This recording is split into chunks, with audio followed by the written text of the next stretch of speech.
BJP की केंद्र सरकार से इस देश के समूचे अनुसूचित जाति व अनुसूचित जनजाति समाज की ओर से ये अनुरोध किया कि वर्तमान में चल रहे संसद सत्र में ही संविधान में संशोधन करके व कानून बनाते हुए देवेंद्र सिंह बनाम पंजाब राज्य के केस में माननीय सुप्रीम कोर्ट के दिनांक 1 अगस्त 2024 के आए निर्णय में, जिसमें कि एससी व एसटी वर्गों को आरक्षण देते समय क्रीमी लेयर लागू करने तथा इन वर्गों के लोगों का उप वर्गीकरण यानी कि सब क्लासिफिकेशन करके समूचे आरक्षण को ही इनके समूचे आरक्षण को एक प्रकार से खत्म कर दिया गया है, अर्थात निष्प्रभावी बना दिया गया है। इसके संबंध में अपनी बात रखी थी। इसी विषय पर कल दिनांक 9 अगस्त 2024 को टेलीविजन के चैनलों में ये दर्शाया गया कि बीजेपी के एससी व एसटी के सभी सांसद माननीय प्रधानमंत्री जी से मिले हैं और उन्होंने भी प्रधानमंत्री जी को माननीय सुप्रीम कोर्ट के इस निर्णय से आरक्षण खत्म होने की स्थिति उत्पन्न हो गई है, इससे अवगत कराया, जिस पर माननीय प्रधानमंत्री जी ने उन्हें ये आश्वासन दिया कि एससी व एसटी वर्गों के आरक्षण में क्रीमी लेयर तथा उनका उप वर्गीकरण नहीं होने दिया जाएगा, इस पर गौर किया जाएगा। प्रधानमंत्री जी द्वारा अपने सांसदों को दिए गए इस आश्वासन के बारे में कई न्यूज चैनल पर प्रसारण होने पर फिर मैंने कल ही दिनांक 9 अगस्त 2024 को एक ट्वीट करते हुए कहा कि जो ये आश्वासन दिया गया है, अगर वो पूरा किया जाता है तो इसका हमारी पार्टी स्वागत करेगी। तथा इसी ट्वीट में मैंने ये भी कहा कि परंतु इस आश्वासन को तो तभी पूरा किया जा सकता है जब केंद्र सरकार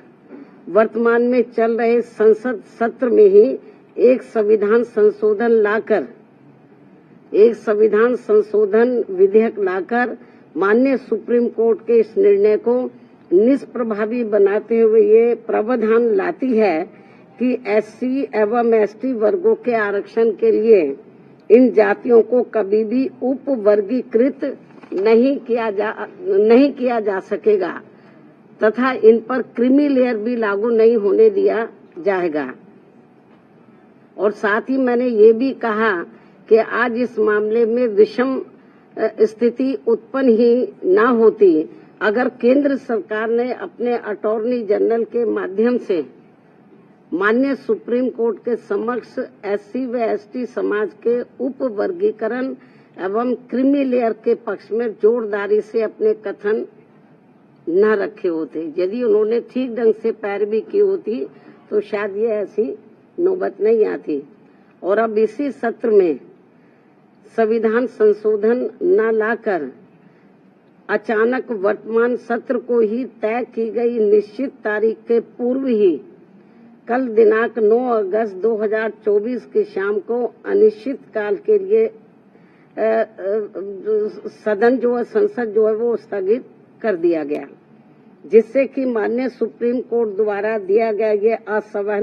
असंवैधानिक निर्णय बना रहे।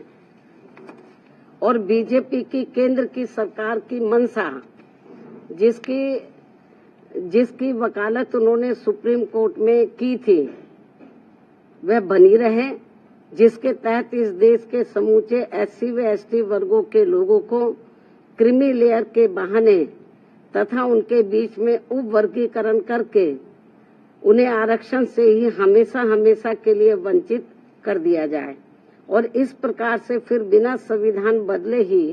एससी व एसटी वर्गों का आरक्षण हमेशा के लिए खत्म कर दिया जाए। एक और वर्तमान संसद सत्र को निश्चित तिथि से पूर्व ही समाप्त करना और दूसरी तरफ माननीय प्रधानमंत्री जी का ये हवाई आश्वासन देना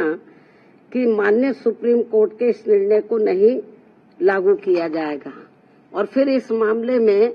कोई भी कदम न उठाना तथा कोई भी कार्रवाई आदि न करना, ये स्पष्ट रूप से दर्शाता है कि या तो माननीय प्रधानमंत्री जी द्वारा इस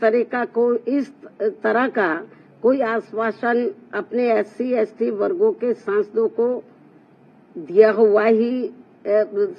को दिया ही नहीं गया है, या फिर ऐसा आश्वासन केवल इन वर्गों के लोगों को भ्रमित व गुमराह करने के लिए ही दिया गया है और इसीलिए अभी तक आधिकारिक तौर से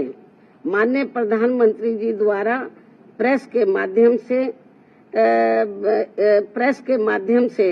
या अपने